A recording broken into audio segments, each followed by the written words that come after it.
PlantCast, o primeiro podcast sobre fisiologia e nutrição de plantas. Olá pessoal, sejam todos bem-vindos a mais um PlantCast, o primeiro podcast de fisiologia e nutrição de plantas do Brasil, da Compass Minerals. Hoje estou aqui com o Rafael Gil. Bom dia, Rafael, tudo bem? Olá pessoal, olá ouvintes do PlantCast. Obrigado pelo convite mais uma vez e vai ser muito enriquecedor esse bate-papo de hoje. Beleza, Rafael. Tô aqui também com o Adriano. Tudo bem, Adriano? Olá pessoal, vamos conversar com o professor Casarim aí, seu Walter, e vai ser muito enriquecedor aí para todos, eu acredito. Legal, como o Adriano já adiantou, né, o nosso convidado ilustre hoje é o professor Walter Casarim. Bom dia, Walter, tudo bem? Bom dia, José Leite, bom dia, Adriano, bom dia, Rafael. Eu quero agradecer bastante essa oportunidade, eu me sinto muito honrado de poder estar vindo aqui junto ao público de vocês para falar um pouquinho sobre esse assunto que é bastante enriquecedor para o nosso negócio, o agronegócio, que é a adubação foliar, que é os produtos que nós vamos usar na adubação foliar. Então, estou aqui à disposição, espero ser bastante útil e agradeço muito a Compass por essa oportunidade. Legal, Walter. Nós que agradecemos aí por aceitar o nosso convite. Seja muito bem-vindo ao nosso PlantCast. E, Walter, para começar aí, para os nossos ouvintes te conhecer, eu gostaria que você se apresentasse um pouco sobre a sua carreira profissional. Eu sei que você tem um currículo grande, né? Um currículo extenso, com muita experiência profissional. Por favor, se apresente aí para a nossa audiência. Para começar, José, é importante dizer que lá no meu passado eu tenho um pezinho nessa história que deu origem a Compass Minerals. Mas vamos lá, antes disso, eu sou piracicabano e fui para Jaboticabal fazer meu curso de agronomia. Queria morar em República, eu queria sair de casa e fui para lá. Então, em 86 eu me formei engenheiro agrônomo. Depois eu fui trabalhei 2 anos na Takenaca, Adubos Ouro Verde, como assistente técnico. Depois do meu plano já era fazer o meu mestrado. Então eu vim para a Exalc fazer o mestrado. Meu orientador, o professor Witt. Juntamente com o mestrado, eu prestei vestibular novamente e entrei na engenharia florestal aqui na Exalc. Me formei junto na floresta e o meu mestrado. Nesse tempo, eu já planejava o meu doutorado, que eu queria ir para a França fazer meu doutorado, mas também eu dava aula em Taubaté. Já começava aí o meu perfil professor. Dava aula de silvicultura em Taubaté. Em 95 eu fui para a França fazer meu doutorado na parte de fertilidade do solo. Voltei no comecinho de 2000, aí eu fui dar aula em Garça. Era convidado também aqui na Exalc para dar algumas aulas e prestei o concurso nesse tempo para a Embrapa. Eu passei no concurso da Embrapa, mas minha esposa não queria sair de Piracicaba mais. Ela falou assim, a minha contribuição para você eu já dei, então se você quiser ir, você vai sozinho dessa vez. E eu abri mão do concurso da Embrapa e fui trabalhar em empresas da área foliar. Isso foi o comecinho de 2003. Então, em 2003 eu fui para a Agroplanta, logo depois eu fui para a Produquímica, onde eu fiquei até 2009. Fiz um trabalho, na minha opinião, que me satisfazia bastante. Eu gostava muito. Depois disso, eu entrei no IPNI, que é o Instituto Internacional de Nutrição de Plantas, e fiquei até 2017. O IPNI fechou suas portas. Em função disso, hoje eu sou coordenador científico do Nutrientes para a Vida, professor do Solo Agro, aqui do Departamento de Solos da Exalc. E essa atividade de professor eu desempenho desde 2008. Então faz aí 12, 13 anos que eu sou professor do curso. E atualmente eu sou diretor de pesquisa e desenvolvimento do portal Ciência do Solo. Tá? Então essa é a minha trajetória, não tão longa, né? A gente teve passagens onde a gente ficou muito tempo em um mesmo local, porque eu fazia aquilo que eu gostava. E assim foi a minha formação. Então eu tenho aí na área de adubação foliar praticamente aí uns 15 anos que eu trabalhei diretamente com adubação foliar e com os micronutrientes. Ô Walter, só um adentro. Acho que você esqueceu de dizer que ele é um maratonista nato também, né? Um amante do esporte da corrida, né? Eu quando me aposentei no futebol, Rafael, eu tinha que fazer alguma atividade física. Aí eu comecei a correr e isso desencadeou que eu não sabia que eu tinha um perfil tão bom para ser corredor. Eu era ponta direita quando eu jogava futebol. Sim. E eu corria bastante, além de ser habilidoso. Bom demais. Ô Walter, a minha primeira pergunta vai no sentido que brilhante a sua trajetória, né? Esse é o primeiro ponto, e eu acredito que você conseguiu ver a evolução do mercado brasileiro em relação à fertilização foliar, o que na minha visão, que quando você começou sua carreira, provavelmente não era um negócio muito aceito, muito adepto, hoje já bem mais. Mas será que você poderia comentar para nós um pouco dos fundamentos que tecnicamente embasam a fertilização foliar, porque às vezes ainda o produtor tem uma certa dúvida, né? Antes da gente realmente entrar em alguns detalhes sobre fontes também. Rafael, meu afiliado, faltou só dizer que eu sou seu padrinho, né? Do GAP, né? Essa é uma coisa importantíssima também. Essa sua pergunta, ela é interessante no sentido que, felizmente, o assunto micronutrientes ele começou a tomar um vulto diferente dentro do agronegócio. E por que isso? A gente começou, a partir lá do ano de 2000, mais ou menos, a um interesse muito grande do produtor de sair daquela inércia de produzir sempre a mesma quantidade por ano e saber que o potencial de produção era maior. E eles começaram a perceber que o ajuste fino, que a gente sempre comenta isso, da adubação eram os micronutrientes. Então, o equilíbrio nutricional, e aí eu já entro nesses fundamentos, né? A nutrição foliar ela está muito baseada no equilíbrio nutricional da planta. Porque o solo, por si só, ou ele tem pouco, ou ele tem muitos fatores que afetam a disponibilidade dos micronutrientes para as plantas. E quando essa disponibilidade ela é prejudicada ou ela é baixa, a planta não tem o seu equilíbrio. E começou a perceber que, da mesma forma que o NPK é importante, os micros também tinham uma importância fundamental. Eles são ativadores enzimáticos, eles participam em vários processos metabólicos da planta, que se faltar, você pode ter uma adubação equilibradíssima de NPK, mas não vai ter um funcionamento fisiológico da sua planta adequado. Então, começou-se a ter essa consciência de que esse equilíbrio nutricional tinha que ser feito na planta para buscar as altas produtividades. E uma das ferramentas mais adequadas para se aplicar um micronutriente dentro da planta ou resolver esse equilíbrio é a adubação foliar. Então, ela não é o caminho para se adubar com micronutrientes por si só, mas ela é o complemento da adubação solo, porque o solo, ele às vezes não, grande parte das vezes não consegue fornecer o quanto que a planta necessita. Então, o complemento vem pela adubação foliar. Então, de uma forma bem resumida, esses são os fundamentos que a gente tem, né, o que se baseia, o alicerce para se aplicar micronutriente e usar a adubação foliar.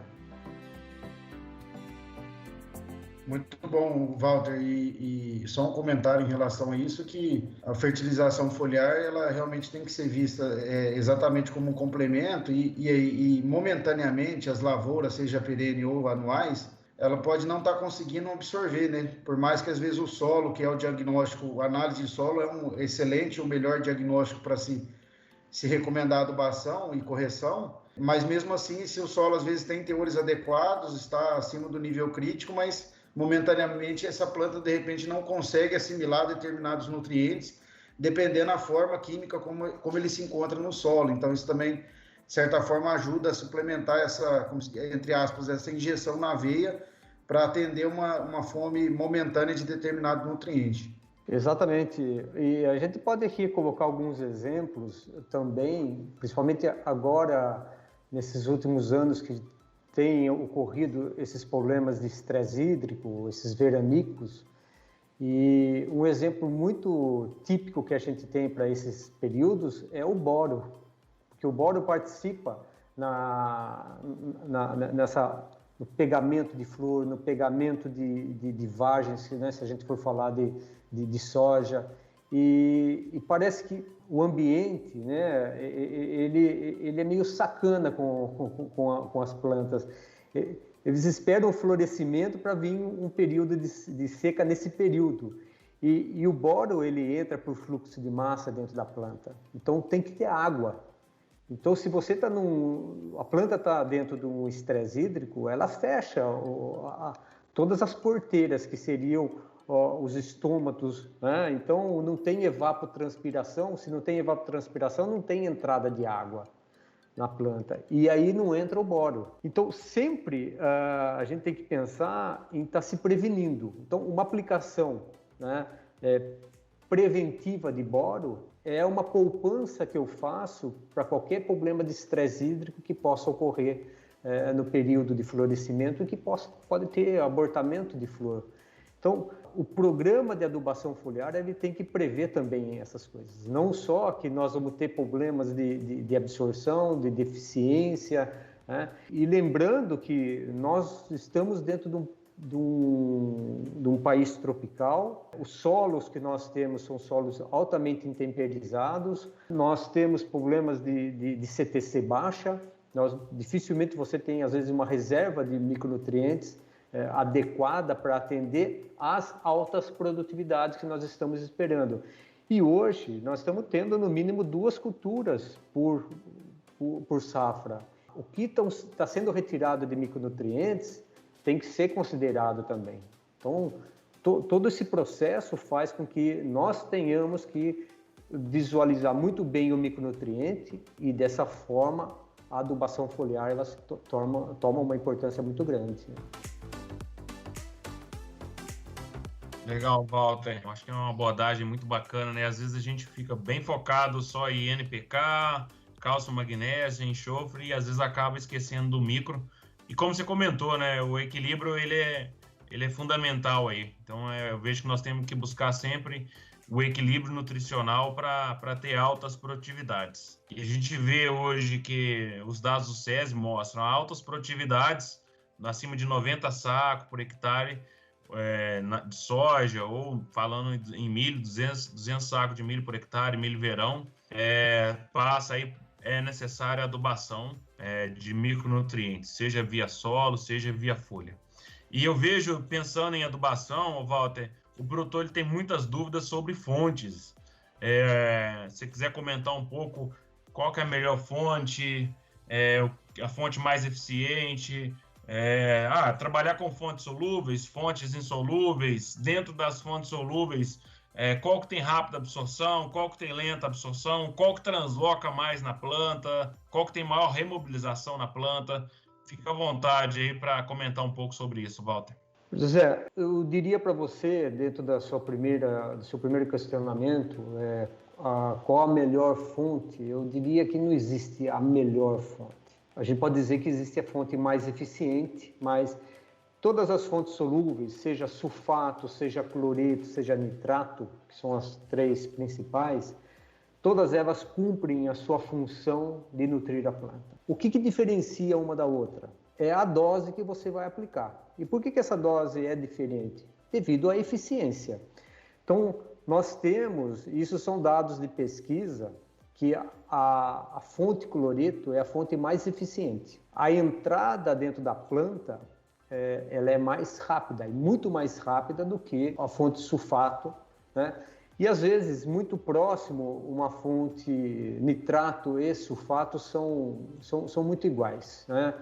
Mas ainda assim o cloreto tem uma certa superioridade, até porque o nitrato às vezes é uma fonte um pouco mais cara do que o cloreto. Então a opção pelo cloreto ela se torna a melhor opção economicamente e por sua eficiência. Existem trabalhos que já foram feitos lá atrás, né? Em 1970 já se fazia trabalhos comparando as fontes, mas eu gosto sempre de citar um trabalho que foi feito pelo professor Malavolta, onde ele, em café, ele comparou as 3 fontes, cloreto, nitrato, sulfato, mas também ele comparou a fonte quelato, tá? Um quelato feito a partir de sulfato, né, na fonte sulfato. E ficou muito claro ali, quando ele coletava as folhas onde foram aplicados o produto, que a fonte cloreto era muito superior às outras fontes. Depois veio trabalhos do Caetano, do Blanco, comparando as fontes, mostrando que a entrada ou absorção de cloreto era superior. Mas quando você tinha ali uma dose para sulfato superior à de cloreto, os teores na folha eram semelhantes. Então, você tinha ali 3 a 5 vezes mais, dependendo muito do nutriente, 3 a 5 vezes mais, ou uma dose maior, né, de sulfato, 3 a 5 vezes maior do que a de cloreto, mas atingindo o mesmo desempenho que o cloreto, tá? Então, quando a gente fala de fonte, a gente vai sempre estar afirmando que a fonte cloreto é mais eficiente. Seria mais eficiente, assim, pensando em absorção, né? Entrada na planta, isso, né? Exatamente, a de absorção. Ela é mais eficiente em termos de absorção. Em termos de nutrição da planta, a gente vai dizer que as duas fontes, se a gente for comparar sulfato e cloreto, elas têm o mesmo desempenho. Mas, como eu disse, muda a dose que você usa, tá? O caso do quelato, ele é bastante interessante porque é como se nós ensaboasse ou colocasse sabão em volta do nutriente, né? E ele fosse escorregando pelas paredes da cutícula e sendo absorvido, mesmo lá na camada lipoproteica, onde realmente é a absorção ativa, ele conseguisse entrar. Ele falando uma linguagem mais simples, né? Ele vai deslizando pela parede e entra. Mas essa velocidade dele, ela é maior do que uma fonte de sulfato, mas ainda é menor, em termos de absorção, é menor do que o cloreto. Só que quando o elemento está quelatizado, ele tem uma ação de deslocamento, de translocação dentro da planta, que esse trabalho do professor Malavolta mostra. Então, tanto na parte superior, nas folhas superiores ou nas folhas inferiores, ou mesmo na raiz, foi encontrado elementos, né, quando quelatizado. O que não acontece, né, quando se usa um produto à base de cloreto, sulfato e nitrato. É muito pouco essa translocação, ou seja, aquilo que caminha pelo floema, né, que é sair da folha e ir para um outro órgão. Então, basicamente, se a gente for colocar como diferença dessas fontes solúveis, seria isso, né? Então, não sei se eu consegui me expressar de maneira clara, mas seria dessa forma. O Walter, só um adentro aqui, um comentário muito pertinente e as coisas vão se conectando com a prática de campo. Por exemplo, as fontes cloretos, a base de cloreto, elas são relativamente, entre aspas, mais agressivas na entrada, né, da folha. Fato é que as fitotoxidez que se observa em campo é mais comum quando a fonte é cloreto. Então, a fonte é uma fonte que tende a dar mais fito se comparado a um sulfato, por exemplo. E o pessoal de perenes, por exemplo, de café, de citros, o Zé Marcos tem uma boa experiência com isso, pode colaborar, tende a usar também cloreto pela característica das folhas, né? Que são as folhas mais espessas, com camada mais rígida para a entrada desse micronutriente. Então, o pessoal ainda gosta, com vazões altas, né? Tende a usar essas fontes cloretos. E mais um comentário que no nosso podcast com o professor Hudson do Sena tem feito muito trabalho avaliando esses índices de movimentação, entre aspas, dos nutrientes dependendo da fonte, né? E realmente há essa constatação a princípio de que fontes quelatadas, né, 100% quelato, têm capacidade de se movimentar mais no pecíolo através da metodologia que o professor Hudson tem utilizado lá, né, com a Bianca, que trabalha na pós-graduação, o Marcos também, que gravaram um Plantcast junto conosco. Ô Rafael e o Walter, nesse trabalho que o Walter comentou, né, do Malavolta, fica bem claro, né, quando usa cloreto, igual você comentou, a absorção é menor do que o quelato, vai absorver um pouco menos que cloreto, mas a translocação para folha nova chega a ser o dobro, então a remobilização para folha nova é o dobro, e também para as folhas velhas e raízes chega a ser 3 vezes mais. Então mostra que, embora a fonte quelato tenha uma absorção menor do que a cloreto, mas a remobilização pela planta chega a ser o dobro ou até 3 vezes mais. E isso é bom porque eu preciso do nutriente nas folhas novas, né, onde tem maior dreno ali, onde está acontecendo todas as reações. Não é isso, Walter? Me corrija se eu estiver errado. Onde que estaria o maior dreno da planta, pensando em nutrientes, em micro? Não, exatamente é isso, Zé. A gente tem que pensar que os micronutrientes, principalmente os catiônicos, zinco, cobre, ferro, manganês, níquel, eles têm uma translocação baixa. Estando quelatizados, eles vão ter um aproveitamento melhor, não só na folha que você está aplicando, porque se você concentra muito, como o Rafael comentou, se você concentra muito o teor desses nutrientes na folha, a chance de ter uma fita é muito grande. E isso acontece muito com o cloreto, né? Por isso que errar a dose de cloreto, né, é um risco, né? Mas é engraçado até, Rafael, que nós tivemos numa propriedade em Uberlândia uma fitotoxidez com cloreto, e aonde teve a toxidez com cloreto, a produtividade foi maior em relação a onde não houve a fitotoxidez, né? Então, mas a fitotoxidez, ela representa uma entrada para a doença, porque você tem ali um ferimento na folha, então a gente tem que tomar esse cuidado. Agora, o quelato, ele não só é importante na folha, como foi dito, né, na planta em si, na sua redistribuição, numa nutrição mais geral, mas também no tanque, na cauda, né, porque você vai reduzir consideravelmente qualquer tipo de incompatibilidade com outros produtos, porque o seu elemento está protegido, né? Você coloca uma capa protetora e deixa ele com carga zero, então a reação com outros elementos diminui muito, ou praticamente nada. Aí a gente pode até fazer uma relação com o glifosato. Por que hoje existe toda uma gama de produtos que visam proteger o manganês, principalmente, porque o manganês é o elemento que mais se aplica ali no V4, na soja, e quando se mistura com o glifosato, para evitar a precipitação, porque o glifosato é um quelato e ele tem, no pH que ele trabalha, que é em torno de 3,5, ele tem 2 cargas negativas. Então, qualquer elemento que você coloca tem 2 cargas positivas, encaixa ali e eles se precipitam. Então, o manganês acontece isso, o zinco acontece isso, o cobre acontece isso. Então, nós temos que proteger esse manganês. Tá? Então, o produto quelatizado, ele vai permitir uma mistura com glifosato com maior eficiência, porque quando você precipita, ou quando se precipita glifosato e manganês, você está perdendo tanto o glifosato como você está perdendo o manganês. Bem comentado, professor, porque eu fico sediado aqui em Luiz Eduardo Magalhães, na Bahia, né? E, no geral, todas as áreas do Cerrado aí, ou a maioria, você pega grandes extensões de terras, né? E o produtor, muitas das vezes, não consegue fazer um operacional tão, vamos dizer assim, conseguir entrar logo depois com a aplicação de manganês com glifosato, com aplicação isolada.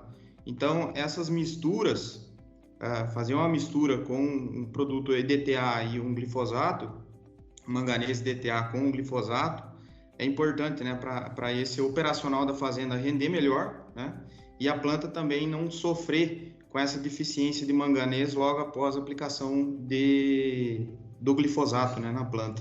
Exatamente, Adriano. E lembrando que nessa fase que nós aplicamos o glifosato e o manganês, é uma fase onde a atividade fotossintética da planta é muito alta e ela tem uma demanda grande por manganês. E o solo não está conseguindo, principalmente quando se faz essas calagens mais superficiais, onde o pH aumenta bastante e diminui a disponibilidade de manganês, o solo não está conseguindo suprir adequadamente em manganês. Muitas vezes as pessoas comentam de que a soja RR ela tem maior necessidade de manganês, mas não é isso. O que acontece é que numa soja RR, onde a calagem está sendo feita em superfície, o manejo que é feito nela não está permitindo com que esse manganês esteja disponível. Então, há uma necessidade de fazer aplicação foliar. E para você ter um bom aproveitamento desse manganês, você não pode permitir que ele reaja com o glifosato. Então, essa quelatização ela é fundamental que seja feita. Legal. E sem falar que o manganês também vai estar diminuindo a eficiência do glifosato, né? E eu vejo que isso aí pode ser também o porquê que a gente vê tanta planta daninha resistente a glifosato hoje, né? Já que se aquele manganês reagiu com glifosato, provavelmente aquela molécula ali ela vai estar inerte, ela não vai ter eficiência de herbicida, ela não vai atuar ali, controlar a planta daninha. E, Walter, eu acho que é muito bacana, né, o pessoal entender um pouco mais sobre isso, sobre essa questão de eficiência de fontes, solubilidade de fontes. Nós falamos um pouco de fontes solúveis. Eu gostaria que você comentasse, Walter, hoje, o que tem de pesquisa, o que tem de novo. O Rafael já comentou um pouco sobre os resultados do Hudson, eu acho que é muito bacana. Sobre fontes insolúveis ou fontes solúveis, né? O professor Witt, ele brinca, né? A planta não come, a planta bebe. Então, assim, na sua opinião, qual que é a eficiência de fontes insolúveis? Óxido, carbonato.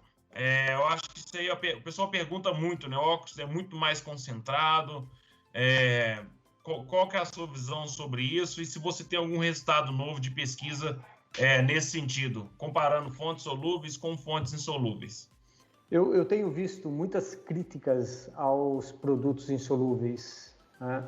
Mas a minha opinião, eu acho que nós temos que analisar muito bem tudo que existe dentro do mercado de uma maneira não muito, assim, decisiva. Então, assim, isso não funciona. Tá? Eu tive a oportunidade de participar de 2 bancas de doutorado utilizando os produtos insolúveis, à base de carbonato. Uma delas foi a Luísa, que fez um trabalho com citros e café. O orientador dela foi o Dirceu Matos, ali de Cordeirópolis, né, do Centro de Citricultura de Cordeirópolis, e o Rodrigo Boreto foi o orientador. Um trabalho muito bem feito em condições controladas dentro de uma estufa, mas utilizando 2 culturas perenes que têm uma estrutura de folha que tem uma certa dificuldade de absorção em função da sua cutícula mais espessa, né? E o resultado foi positivo. Ela mostrou exatamente que existe a possibilidade, né, real de absorção. Depois eu fui banca de um trabalho da Migliavacca, que ela fez uma tese aqui com o Rafael Otto, que é da Exalc, e que parte do trabalho ela fez na Turquia com o Kakmak. E o resultado dela já não foi positivo. Ela trabalhou com soja, já em condições mais reais de campo. Então, a gente vê que são 2 resultados contrastantes. O que eu tiro um pouco de lição das 2 teses, bom, primeiro que a da Luísa, ela foi feita em condições controladas, tinha umidade, tudo, né, adequada, então isso favoreceu bastante. O mecanismo para esses adubos foliares insolúveis entrarem na planta é que eles são partículas bastante finas, que é convocado alguns adjuvantes, e entre esses adjuvantes tem uma cola que faz a partícula ficar presa na folha. Forma-se filmes de água sobre essa partícula pela umidade do ar e com a troca de CO2 do ar, acidifica esse meio e vai solubilizando essa partícula, né? E à medida que solubiliza vai entrando. Então seria como se fosse um fertilizante de liberação lenta, slow release, né? Então, uma planta perene que mantém a folha por mais tempo vai poder usufruir desse fertilizante mais tempo, que é o caso dos citros e do café. Então, até dá para entender que o resultado tenha sido positivo. Quando você vai para uma cultura anual, como é o caso da soja, que a folha tem um período mais curto de tempo, né? Depois ela já começa a perder sua atividade, esses produtos já parecem que tem uma dificuldade, porque o tempo de vida da folha não é o suficiente para essa absorção. Então, não querendo ficar em cima do muro, Zé, eu falo assim, eu acho que nós precisamos ainda de mais trabalhos, mais resultados, né, para realmente tomar uma posição. Existem aqueles pesquisadores que dizem que a adubação foliar tem que ser feita com produtos que são solúveis, como o professor Witt fala, porque a planta está bebendo, né? Mas o mecanismo que esses produtos insolúveis utilizam para ser absorvido é um mecanismo que é coerente, mas que tem que ter tempo para isso acontecer. Então, as culturas perenes é que vão poder dar melhor resultado. Eu fiz trabalhos com esse tipo de produto na época que eu estava na Produquímica, né? Da mesma forma, voltando um pouquinho lá no glifosato, quando eu estava na Produquímica, que nós desenvolvemos os produtos para misturar com o manganês, nós fizemos trabalhos na Exalc, fizemos trabalho na Fundação ABC, né? E fizemos um trabalho em Jaboticabal. E nós não colocávamos nesse trabalho a planta, nós colocávamos só a planta daninha. Porque quando você diminui a concentração de glifosato pela precipitação, ainda existe um pouco de glifosato que vai agir sobre a planta daninha. E o sombreamento da planta acaba abafando, né? Ou aumentando esse efeito sobre a planta daninha e acaba meio controlando. Agora, quando você só trabalha com a planta daninha, realmente você vê o efeito que tem da redução do efeito do glifosato e do manganês. Mas é isso, voltando um pouquinho nos produtos insolúveis, ainda acho que a gente precisa um pouquinho mais de trabalho de pesquisa para a gente tomar uma decisão mais concreta. Voltando aqui para os solos do Cerrado, aqui pelo menos na nossa região nós temos um pouco de dificuldade em elevar os níveis de magnésio no solo, devido a baixa CTC, calcários com níveis baixos de magnésio, né, na sua composição, e uma das alternativas é a utilização de magnésio via folha, né, que você vê umas respostas, pelo menos visuais, significativas. Eu queria ouvir a opinião do professor em relação à utilização do magnésio foliar e, assim, quais, vamos dizer assim, trabalhos, se o professor tem algum trabalho que mostra qual fase fenológica seria mais interessante de entrar com essas aplicações idosas desse magnésio. Adriano, particularmente eu não tenho trabalho feito com adubação foliar com magnésio, me conectado bastante com os trabalhos que foram feitos. Há algum tempo já a gente tem visto em algumas culturas, começou primeiro em café, essas deficiências de magnésio muito características e até um pouco severas, em cana, depois isso foi para a soja e hoje parece que ficou meio que generalizado essa deficiência de magnésio. Eu considero que essa deficiência ela vem muito do fato de que nós estamos manejando a nossa calagem em superfície. Os produtos que nós utilizamos de calcário, eles apresentam o magnésio. Então, de uma certa forma, a gente poderia até ficar tranquilo e falar, pô, eu estou colocando magnésio, por que eu faço análise foliar, eu não encontro esse magnésio? Existe um trabalho que foi feito nos Estados Unidos, onde mostra que a partir de um determinado pH, que se não me engano é em torno de 7, o magnésio ele começa a ser transformado em alguns, eu não digo precipitado, porque nesse trabalho não diz uma precipitação, mas ele mostra que é uma transformação do magnésio de uma forma insolúvel para a planta. Então o que fez? Fez com que a planta esteja carente de magnésio. E aí a gente volta naquele conceito lá do início, o equilíbrio nutricional da planta. Se está faltando magnésio, eu vou dizer para você, eu sou a favor em aplicar foliar. Por que nós teríamos que aplicar foliar? Porque o problema está no solo. Ou não tem, ou o pH está em um nível acima daquele valor onde o magnésio não está disponível.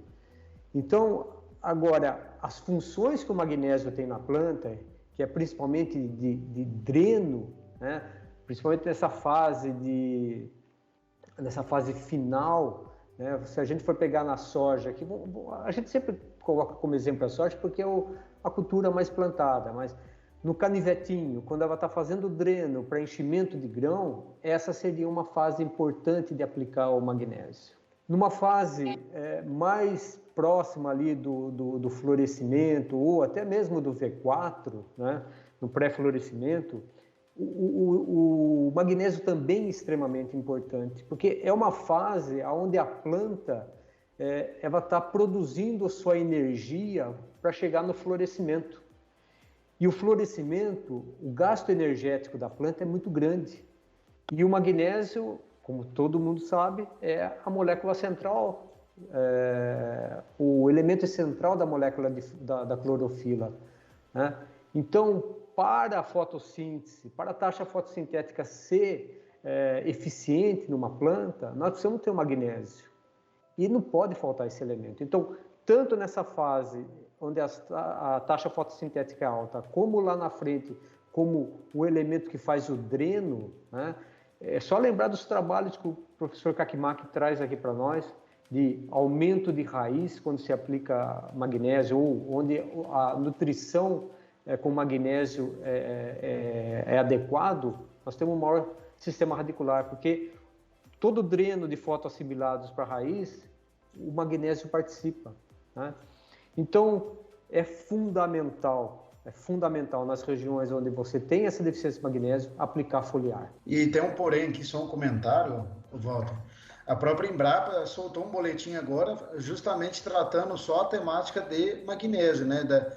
De assim, a sensação deveria ser assim, cara, eu uso um calcário dolomítico lá com 14, 15, 16% de conteúdo do nutriente, mas ainda assim pode acontecer momentaneamente deficiências não visuais, que seriam ocultas, ou até mesmo visuais, justamente pela dinâmica de solubilização do carbonato e do óxido de magnésio no solo, que de repente o solo está no pH em que essa reação entra em equilíbrio e a solubilização cessa por um período. Lógico, o solo é dinâmico, ele tem acidificação, a própria FBN, a mineralização da biomassa, então uma série de pontos que ajuda a dinamizar a solubilização desse carbonato, mas ainda assim pode ser muito lento, não o suficiente para atender a demanda da cultura. E aí vamos lembrar, soja, por exemplo, feijão cada vez mais precoce, né?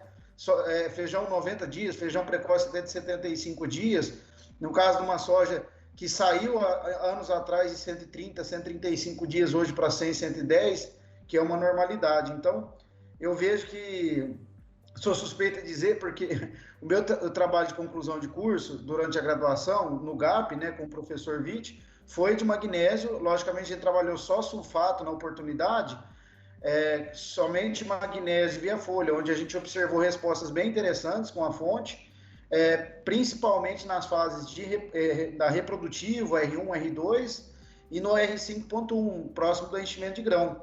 E isso que o solo tinha uma CTC relativamente interessante, pensando em solos de cerrado, e com conteúdo de magnésio interessante. E a relação cálcio, magnésio e potássio estava relativamente mais equilibrado. O potássio estava um pouquinho acima, podendo estar inibindo essa absorção também, né? Então tem um ponto aqui que o excesso de potássio inibe a absorção de magnésio. O excesso de magnésio não interfere na absorção dele, porque nos sítios de entrada da raiz da planta, teoricamente, onde entra um magnésio, sendo bem simplista, entra 2 potássios, e onde entra o potássio não entra o magnésio.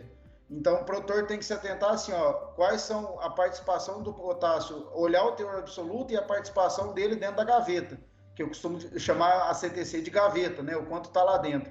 E eu sou apaixonado por magnésio, eu acredito muito, ele é muito móvel na planta, a resposta é visual mesmo, o Adriano acompanha algumas áreas na Bahia, essa tecnologia tem sido aderida por muitos agricultores no geral, assim, na minha visão.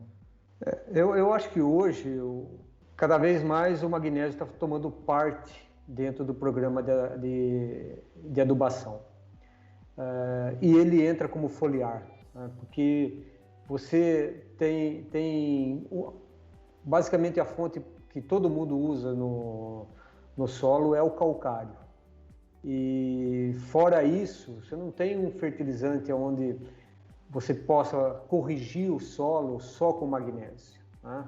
Você vai colocar um sulfato de magnésio, sei, talvez possa ser um caminho, mas tem algumas empresas hoje já começando a trabalhar com algumas fontes para solo com magnésio, que eu acho que vai ser um bom caminho, mas o foliar, o magnésio vai entrar como se fosse um manganês, né?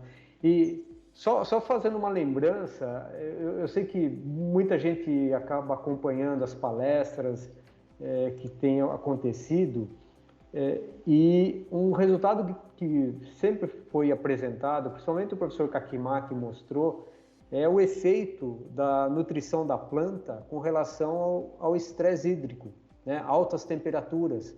O quanto que uma planta sofre se ela tiver com o seu estado nutricional baixo em magnésio, o quanto que ela sofre com altas temperaturas, né? E já uma planta bem nutrida, né? Com equilíbrio de magnésio dentro dela, esses resultados praticamente são inexistentes, né? Ou ela passa mais tranquila no período de altas temperaturas, que é o normal hoje no nosso Brasil, né?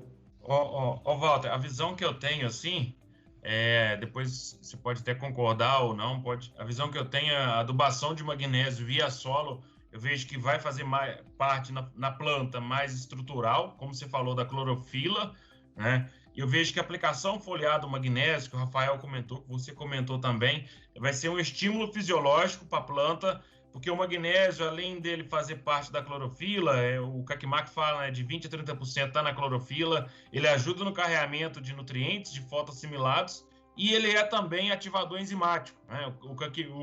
O magnésio, ele ativa mais 60 enzimas. Então, eu acredito muito nessa aplicação foliar como estímulo fisiológico, como ativador enzimático. É muito interessante, eu vejo que temos muito ainda a estudar, a explorar sobre esse assunto. O Kakimaki trouxe isso para o Brasil. Hoje a gente já começa com várias pesquisas e vários resultados muito interessantes.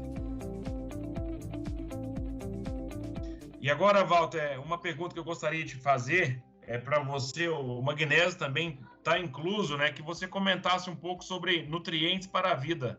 Comentar aí um pouco sobre o que é nutrientes para a vida, qual que é o objetivo, e também falar um pouco sobre alguns desses nutrientes aí na nutrição humana, hoje qual que é a carência. Se puder fazer um comentário para os nossos ouvintes. Bom, eu agradeço a oportunidade de poder falar sobre nutrientes para a vida. Eu sou o coordenador científico dessa iniciativa.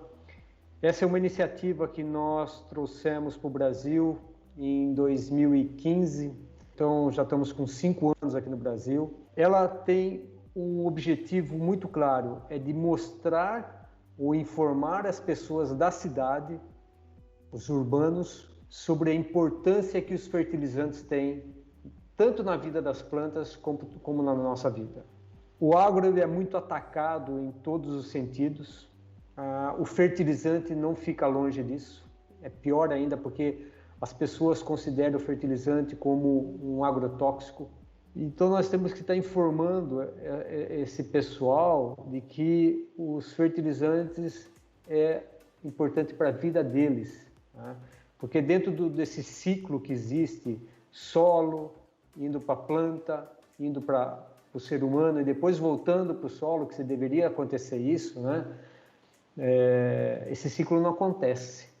Então, só se tira nutriente do solo e não se repõe. Então, nós temos ações tanto na mídia social, nós temos Facebook, nós temos Instagram, nós temos Twitter para poder informar, mas ao mesmo tempo nós temos feito ações em metrô, nós temos feito ações na televisão. Esse ano e o ano passado nós fizemos, principalmente para a Praça de São Paulo, né, um comercial, né, para informar as pessoas sobre a importância dos fertilizantes. Até a Ana Paula Corguinha, eu acho que está hoje com vocês, né? Na época que ela fazia o doutorado na UFLA, lá em Lavras, ela era nossa atriz, né? Realmente ela é muito boa nisso, né? Em apresentar. Então, basicamente, é isso que o Nutrientes para a Vida faz. E em termos de nutrientes que nós temos trabalhado, principalmente com a biofortificação, nós temos comentado muito que é possível, através da biofortificação, nós aumentarmos, né, por métodos, o manejo agronômico, aumentar o teor dos nutrientes nos grãos, como no trigo, no arroz, no feijão, né? Então, a gente trabalha com zinco, pode trabalhar com selênio, que são elementos fundamentais para o nosso estado imunológico. Se nós pensarmos hoje em Covid, que o estado imunológico tem uma importância muito grande, né, na prevenção, em nos proteger do Covid, que os efeitos sejam mínimos em nós estamos falando em zinco, né? Então, você ter um alimento rico em zinco vai te favorecer o seu estado imunológico. Mas quem que vai levar esse zinco para a planta, ou aumentar esse zinco para a planta, é o produtor, é o fertilizante que ele vai aplicar, e principalmente quando se aplica da maneira foliar, porque existe um momento correto de aplicação para que esse elemento carreie até a semente ou até o grão. Então, o fertilizante ele toma uma forma muito grande nisso tudo, né? E nós, através do Nutrientes para a Vida, a gente tem divulgado essas informações. Uma outra coisa importante que é bom a gente dizer, que muita gente toma suplementos, né? Eu sei que eu estou falando para quem conhece a coisa, não haveria necessidade, mas muitos dos suplementos que nós tomamos têm a mesma origem do que os fertilizantes, ou é um fertilizante. Então, não há diferença. Então, a gente tem feito todo esse trabalho de conscientização das pessoas, né, para poder criar a imagem do fertilizante, mas principalmente a imagem do agro positiva. Por todo esse processo que o Brasil passou, ou está passando ainda em função dessa pandemia, quem tem segurado a barra é o agronegócio, é o produtor rural. Eu fico muito feliz que as pessoas tenham se atentado de que a comida vem lá do interior do Brasil, vem de uma fazenda, vem do solo, não está ali brotando na prateleira. Então, isso eu acho que criou dentro das pessoas da cidade uma visão diferente. E apesar de muitos atores terem falado muita besteira, né? Mas eu acho que, de uma maneira geral, foi positiva. Mas é isso, um pouquinho do Nutrientes para a Vida. Legal, Walter. É uma missão muito nobre aí do Nutrientes para a Vida. Eu vejo que parabéns aí por mais esse trabalho, que eu vejo que está fazendo a diferença na sociedade, como você comentou muito bem, né? Então, é uma missão muito nobre. Ô, Walter, e para nós encaminharmos aí para o final, eu vejo que discutimos sobre vários temas, foi excelente, e daria para a gente continuar discutindo aqui por mais de 1 hora. Tem muito conhecimento aí para passar para nós. Eu gostaria que você deixasse uma mensagem final aí para os nossos ouvintes, para os nossos produtores, para os nossos consultores, para a nossa equipe. Agradecer a Compass e parabenizar a Compass pela iniciativa de ter um canal como esse para informar o produtor, aquele que trabalha com agronegócio, sobre assuntos importantes. Eu quero parabenizar também a Compass Minerals pela equipe que é composta hoje, que são de pessoas de alto gabarito, né? Aqui, Rafael, Adriano, que foi meu aluno, José Leite, que eu participei do doutorado, então são pessoas de um conhecimento técnico altíssimo e que permite, né, com que a gente tenha uma confiança muito grande em tudo aquilo que vocês fazem, a visão que vocês têm do produtor, né, e o reconhecimento que vocês têm também do produtor, porque vocês levam produtos de alta qualidade. E agora, com relação ao produtor, a gente só tem que agradecer por tudo aquilo que eles fazem pelo Brasil, pela comida que a gente tem no nosso prato, pelo café da manhã, por tudo aquilo que a gente usufrui da agricultura. É isso aí. Muito obrigado. Obrigado, Walter. Nós que agradecemos pela sua participação. Muito obrigado. E também gostaria de agradecer ao Adriano e ao Rafael Gil. Muito obrigado pela participação. Bom, pessoal, nós encerramos aqui mais um PlantCast, o primeiro podcast de fisiologia e nutrição de plantas do Brasil, da Compass Minerals.